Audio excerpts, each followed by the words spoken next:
ಸದ್ಗುರು ಸಾಯಿ ಸಿದ್ದಾಶ್ರಮದಲ್ಲಿ ಭಾನುವಾರ ವಿವಿಧ ಹೋಮ ಹಾಗೂ ಪೂಜೆಗಳನ್ನು ಏರ್ಪಡಿಸಲಾಗಿದೆ ಎಂದು ಸಿದ್ದಾಶ್ರಮದ ಶ್ರೀ ಗುರುಮೂರ್ತಿ ಗುರೂಜಿ ಹೇಳಿದ್ದಾರೆ. ತಾಲೂಕಿನ ಹಿರಿಸಾವೆ ಹೋಬಳಿಯ ಚಿಕ್ಕವನಹಳ್ಳಿ ಗೇಟ್ ಬಳಿ ಇರುವ ಶ್ರೀ ಸಾಯಿ ಮಂದಿರದಲ್ಲಿ ಪತ್ರಕರ್ತರನ್ನು ಉದ್ದೇಶಿಸಿ ಅವರು ಮಾತನಾಡಿದರು. ಭಾನುವಾರ ಬೆಳಗ್ಗೆ ಗಂಗಾ ಪೂಜೆ, ಗಣಹೋಮ, ವ್ಯಾಸಪೂಜೆ, ಸದ್ಗುರು ಪೂಜೆ, ಭಿಕ್ಷಾ ವಂದನೆ ಮತ್ತು ಕುಂಭಾಭಿಷೇಕ ಸೇರಿದಂತೆ ಹಲವು ಪೂಜೆಗಳು ನಡೆಯಲಿವೆ. ಮಧ್ಯಾಹ್ನದ ಆರತಿ, ಸಾಯಿ ಭಜನೆ ಮತ್ತು ಸಂಜೆ ಆರತಿ ನಡೆಯಲಿದೆ. ಭಕ್ತರ ಸಹಕಾರದಿಂದ ಈ ಧಾರ್ಮಿಕ ಕಾರ್ಯಕ್ರಮಗಳು ಮತ್ತು ಪ್ರಸಾದದ ವ್ಯವಸ್ಥೆ ಮಾಡಲಾಗಿದೆ ಎಂದು ತಿಳಿಸಿದರು. ಇದೇ ಸಂದರ್ಭದಲ್ಲಿ ಸದ್ಗುರು ಸಾಯಿ ಮಂದಿರದ ಯೋಗಿ ಶಿವಾನಂದ ಗುರೂಜಿ ಹಾಜರಿದ್ದರು. 21ನೇ ತಾರೀಕು ಅಂದರೆ ಈ ದಿನ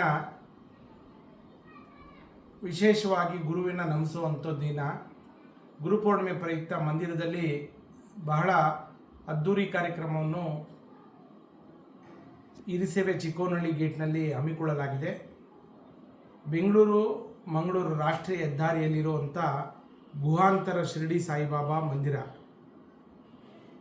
ಇದು ಬಾಬಾ ಅವರ ಗುರು ಪರಂಪರೆಯಲ್ಲಿ ಮತ್ತು ಬಾಬಾ ಅವರನ್ನು ನಮಿಸುವಂಥ ಒಂದು ಸುದಿನ, ಅವರವರ ಗುರುಗಳನ್ನು ನಮಿಸುವಂಥ ಸುದಿನ. ತಾವೆಲ್ಲ ದಿನ ಬಂದು ಗುರು ಕೃಪೆಗೆ ಪಾತ್ರರಾಗಬೇಕಂತ ವಿನಂತಿ. ಮತ್ತು ಬೆಳಗ್ಗೆ 10 ಗಂಟೆಗೆ ಕುಂಭಾಭಿಷೇಕ ಇರುತ್ತೆ. ಅದಕ್ಕಿಂತ ಮುಂಚಿತವಾಗಿ ಮಂಗಳವಾದ್ಯದೊಂದಿಗೆ ಗಂಗಾ ಪೂಜೆ ಇರುತ್ತೆ. 9 ಗಂಟೆಗೆ, 10 ಗಂಟೆಗೆ ಕುಂಭಾಭಿಷೇಕ ಇರುತ್ತೆ.